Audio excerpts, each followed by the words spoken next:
and welcome to episode 5 of Schrodinger's Clubhouse. I am your host, Dragonborn. My producer is dancing in good vibrations.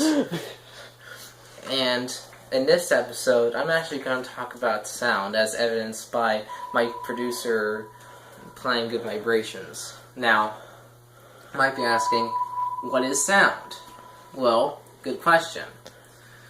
I'm going to answer that right now. Sound at the most fundamental level is atomic vibration. So, for instance, my director is playing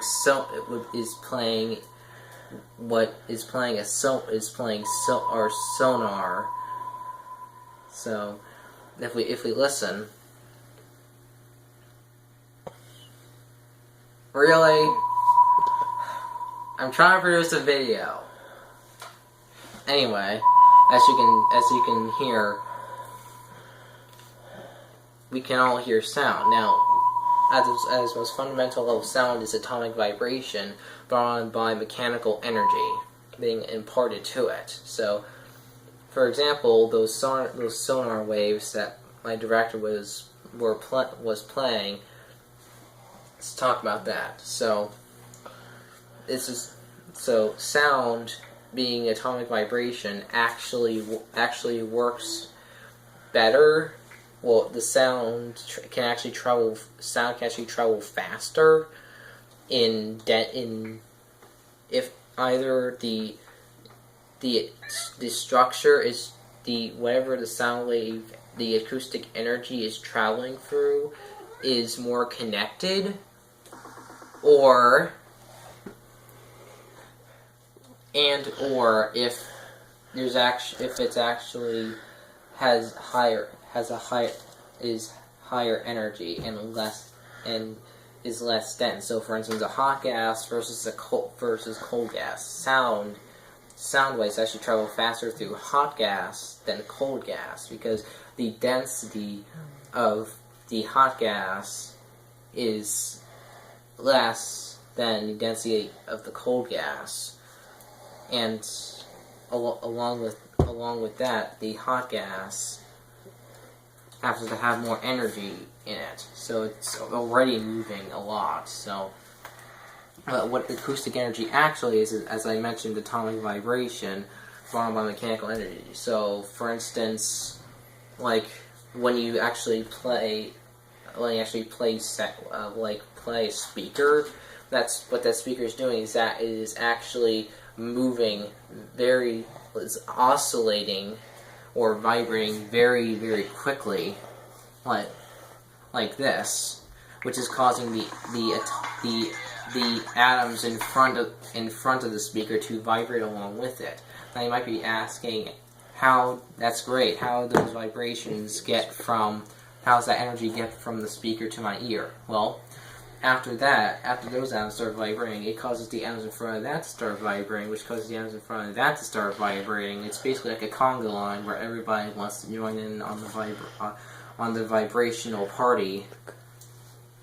Everybody to start joining in on the good vibrations. But one thing about this is that, kind of like how you if you punch like a pawn, it's the same amount of energy slowly gets dispersed over a larger area. So if you're standing, say a speaker is right here. If this, let's say this thing is something that can detect sound. So standing from here, it might not hear much, but if it's standing here, it's gonna be very loud. And that's because the amount of energy in each sound wave is the same, but it's dispersed over a larger area. So it might be dispersed over this much area while it's here, but it might be dispersed over this much area when it gets over here. The same amount of energy is dispersed over a larger area, meaning the intensity in any one location is smaller. Or there's less energy in that one location than there was before. Now, usually you can bring about this mechanical energy via, as I mentioned, either with like those speakers vibrating very, very, very quickly, like for instance, headphone speakers, that the speakers that we oftentimes use vibrate so quickly our eyes can't even perceive it. And the atoms in front of that start to vibrate, which causes it's as I mentioned, the atoms want to join in on the good vibrations, which eventually the atoms from the speaker end up causing all the atoms in the space between your ear and itself to vibrate, meaning that energy, that acoustic energy, which is actually kind of more of a pressure wave, reaches your ear, which then inside the ear it turns that acoustic energy into electrochemical signal that it sends to the brain for us to interpret as sound. Now, as my director was playing, one thing we can use sound for is it's kind of like echolocation, as I mentioned. Sound, like for instance, if things were more connected